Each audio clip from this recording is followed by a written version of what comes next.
Hello friends, welcome to my channel. और आज मैं आपको standard 8 Hindi lesson number 5 Madhuban का फुल एक्सप्लेनेशन देने वाली हूँ। और आप इस वीडियो को पूरा देखें और मैं आशा करूँगी कि वीडियो देखने के बाद आपको एक्सप्लेनेशन समझ में आ जाए। और अपनी बुक ओपन करके रखना जिससे कि आपको प्रॉब्लम ना हो लेसन सीखने में। तो हम स्टार्ट कर। तो लेसन नंबर 5 मधुबन, ये लिखा है अनुराग वर्मा जी ने। और इनका परिचय देखते हैं। परिचय: अनुराग वर्मा जी ने हिंदी में विपुल लेखन किया है। आपकी भाषा धारा प्रभाव सरल एवं हास्य संपन्न होती है। आप हिंदी के जाने माने लेखक हैं। तो इन्होंने हिंदी में एक्सटेंसिवली बहुत सारे राइटिंग्स लिखी है। और इनका जो लैंग्वेज लिखने का जो तरीका है ये बहुत ही सिंपल और होपफुल होता है। और ये बहुत ही जाने माने लेखक। तो अभी हम लोग यहाँ पे देखते हैं कि सुबह का समय था। मैं डॉक्टर राम कुमार वर्मा जी के प्रयोग स्टेशन स्थित निवास मधुबन की ओर पूरी रफ्तार से चला जा रहा था, क्योंकि 10 बजे उनसे मिलने का समय तय था। तो ये मॉर्निंग टाइम था। और डॉक्टर राम कुमार वर्मा जी ये बहुत ही फेमस राइटर है। और इनके एक्सपेरिमेंट स्टेशन में, मधुबन नाम का एक्सपेरिमेंट स्टेशन था, वहाँ पे अनुराग वर्मा जी को मिलने के लिए जाना था। तो वो बहुत ही स्पीड से चल रहे थे। कितने बजे मिलना था? 10 बजे उनको मिलना था। अभी वैसे तो मैंने डॉक्टर साहब को विभिन्न उत्सवों, संगोष्ठियों एवं सम्मेलनों में देखा था, परंतु इतने निकट से मुलाकात करने का यह मेरा पहला अवसर था। तो अनुराग वर्मा जी है, उन्होंने डॉक्टर साहब को बहुत सारे फेस्टिवल, सेमिनार्स और कॉन्फ्रेंस में तो देखा ही था, लेकिन एकदम फेस टू फेस, एकदम सामने से मिलने का जो उनको जो मौका मिला था वो पहला अवसर था उनके लिए। मेरे दिमाग में विभिन्न विचारों का ज्वार उठ रहा था। कैसे होंगे डॉक्टर साहब, कैसा व्यवहार होगा उस साहित्य मनीषी का, आदि। तो अनुराग वर्मा जी है, उनके दिमाग में बहुत सारे विचार आ रहे थे। कैसे विचार आ रहे थे कि उनका बिहेवियर कैसे होगा, वो कैसे होंगे उस साहित्य मनीषी का। साहित्य मनीषी यानी लिटरेचर के टीचर। तो ऐसे बहुत सारे दिमाग में उनके विचार आ रहे थे। इन तमाम उठते और बैठते विचारों को लिए मैंने उनके निवास स्थान मधुबन में प्रवेश किया। तो ये सारे दिमाग में विचारों को लेकर उन्होंने उनके जो निवास स्थान था, राम कुमार वर्मा जी के निवास स्थान मधुबन में उन्होंने एंट्री की। काफी साहस करके दरवाजे पर लगी घंटी बजाई। तो बहुत ही करेज के साथ उन्होंने दरवाजे पे लगी जो घंटी थी उसको बजाई। नौकर निकला और पूछ बैठा, क्या आप अनुराग जी हैं? मैंने उत्तर में सिर्फ हाँ कहा। तो नौकर था, उसने पूछा कि ये आप अनुराग जी हैं? तो अनुराग जी ने सिर्फ उत्तर में हाँ कहा।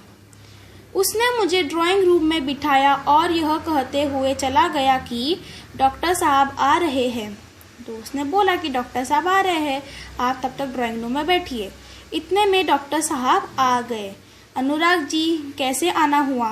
आते ही उन्होंने पूछा। तो डॉक्टर साहब आए तो तभी उन्होंने पूछा कि अनुराग जी कैसे आना हुआ। तो अनुराग जी ने जवाब में क्या किया कि मैंने कहा, डॉक्टर साहब कुछ प्रसंग जो आपके जीवन से संबंधित हो और उनसे आपको जो महत्वपूर्ण प्रेरणाएं मिली हो, उन्हीं की जानकारी हेतु आया था।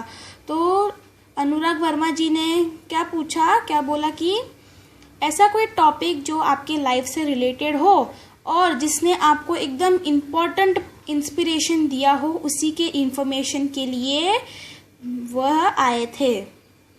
डॉक्टर साहब ने बड़ी सरलता से कहा, अच्छा तो फिर पूछिए। तो उन्होंने सिंपली बोला कि हाँ ठीक है, भी पूछिए। पहला प्रश्न क्या था भी देखते हैं। डॉक्टर साहब काव्य रचना की प्रेरणा आपको कहाँ से और कैसे प्राप्त हुई? इस संदर्भ में कोई ऐसा प्रसंग बताने का कष्ट करे जिससे आपके जीवन के अंतरंग पहलुओं को महत्वपूर्ण मोड़ दिया हो। तो अभी डॉक्टर साहब ने क्या प्रश्न पूछा कि मतलब काव्य रचना यानी पोएट्री क्रिएशन, मतलब पोएट लिखने का जो आपको जो इंस्पिरेशन मिला वो आपको कहाँ से और कैसे मिला, और इस टॉपिक ऐसा कौन सा किसके वजह से आपको इंस्पिरेशन मिला उसके बारे में कुछ रेफरेंस दोगे जिसके आपके जीवन के मिलते जुलते पहलुओं को महत्वपूर्ण मोड़ दिया हो।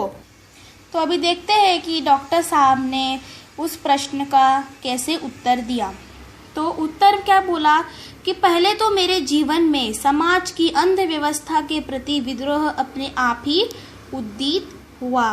तो उनके जीवन में, उनके लाइफ में सबसे पहले जो सोसाइटी था, समाज था, उसमें जो अंधव्यवस्था थी यानी ब्लाइंड अरेंजमेंट्स थे, उसको देखकर उनके मन उसके प्रति रिवॉल्ट आया, उनके मन में अपने आप ही उद्दीत हुआ, मतलब अपने आप ही रेज हो गया।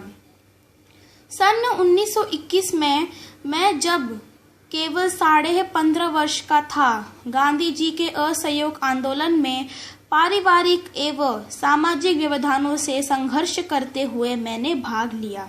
तो सन 1921 यानी 1921 में डॉक्टर साहब केवल 15 इयर्स के थे और उस वक्त गांधी जी के असहयोग आंदोलन यानी नॉन कॉर्पोरेटिंग स्ट्राइक, उसमें उन्होंने फैमिली और सामाजिक व्यवधानों यानी सोशल डिस्टर्बेंस, इन दोनों चीज़ों से स्ट्रगल करके भाग लिया।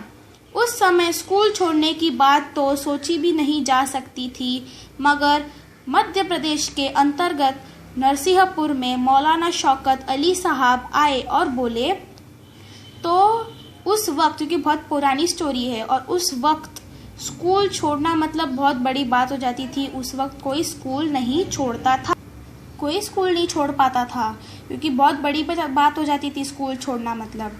लेकिन फिर भी वहाँ पे मध्य प्रदेश के अंतर्गत यानी मध्य प्रदेश के नीचे नरसिंहपुर में मौलाना शौकत अली साहब करके एक आदमी थे, वो आए और वो बोलने लगे, गांधी जी ने कहा है कि अंग्रेजी की तालीम गुलाम बनाने का एक नुस्खा है। तो उन्होंने क्या कहा कि गांधी जी ने कहा है कि गांधी जी ने बोला है कि अंग्रेजी की तालीम गुलाम, तालीम यानी ट्रेनिंग और गुलाम यानी स्लेव, जो नौकर होते हैं उसको गुलाम, तालीम गुलाम, उनको बनाने का एक उनके पास नुस्खा है। तत्पश्चात आवाज तेज करते हुए कहने लगे, है कोई माई का लाल जो कह दे कि मैं कल से स्कूल नहीं जाऊंगा। तो उसके बाद उन्होंने जोर से आवाज करके बोला कि ऐसा कोई है क्या माई का दुलारा जो बोल देगा कि कल से मैं स्कूल नहीं आऊँगा। मैंने अपनी माँ के आगे बड़ी ही श्रद्धा से स्कूल न जाने की घोषणा कर दी। सभी लोग सकते में आ गए।